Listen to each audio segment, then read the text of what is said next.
हमार झारखंड के सीधी बात में आप सबों को जोहार।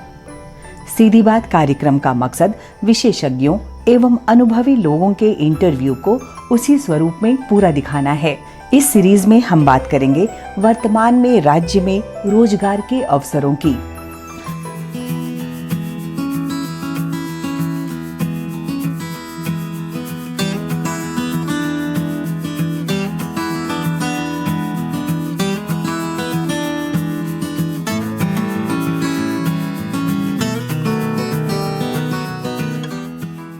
कृषि विभाग ऐसा है कि अपने परंपरागत जो खेती है जिससे वो विमुख होकर प्रदेशों में गए थे, लेकिन परिस्थितियां ऐसी आई कि वो वापस घर लौटे हैं।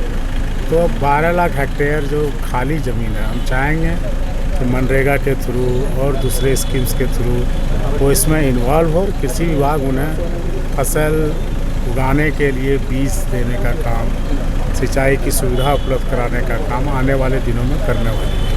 जिनको जिस काम में एक्सपर्टीज़ है उसका ट्रेनिंग दिलाकर उन्हें रोज़गार का अवसर यहाँ पर मुहैया कराया जाएगा। साथ ही पंचायत स्तरों पर लेबर सोसाइटीज़ भी बनाई जा रही है, जिसमें माइग्रेंट लेबर को प्रमुखता दिया गया है। हॉर्टिकल्चर से जो भी हमारे स्कीम्स जा रहे हैं उसमें माइग्रेंट लेबर को सब जगह प्राथमिकता दी जा रही है। बीज वितरण में भी अनुदानित दर पर उन्हें प्राथमिकता दी जा रही है। और आने वाले दिनों में जो हम कृषि लोन देने जा रहे हैं, हम डेयरी के लिए लोन देने जा रहे हैं, उन सब चीज़ों में माइग्रेंट लेबर को इस बार प्रमुखता दी जा रही है और उसके हर सुख दुख में कृषि विभाग साथ है।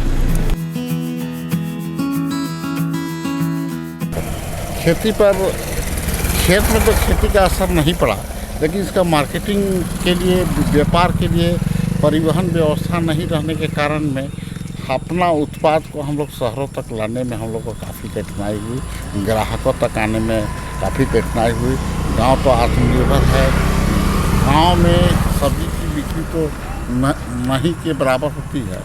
ये सब्जी की तो बिक्री जो खेतों से सीधे गांव में होती है, जिसके परिवहन व्यवस्था का चरमराने से इसमें काफ़ी बुरा प्रभाव पड़ा है।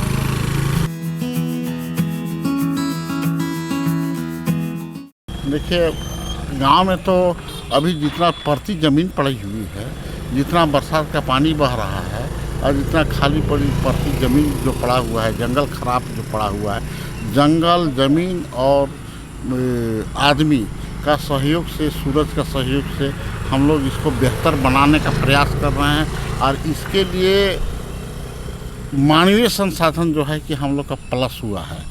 गांव में आके कोई आदमी अगर रोज़गार अगर कर रहा है तो उसका मस्कुलर पावर हमारा गांव में ऐड हुआ है, हमारा हटा नहीं है।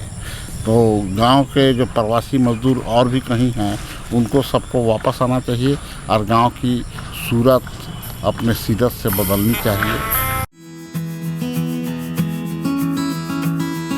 यह लड़ाई आपके लिए है, हमारे लिए है, इस देश के लिए है और पूरे विश्व को वैश्विक आपदा से बचाने के लिए। हमने आधी लड़ाई जीती है, आधा जंग और जीतने की ज़रूरत है। जिस धैर्य का परिचय आपने दिया था, वही धैर्य आने वाले दिनों में भी आपको अपनाना है।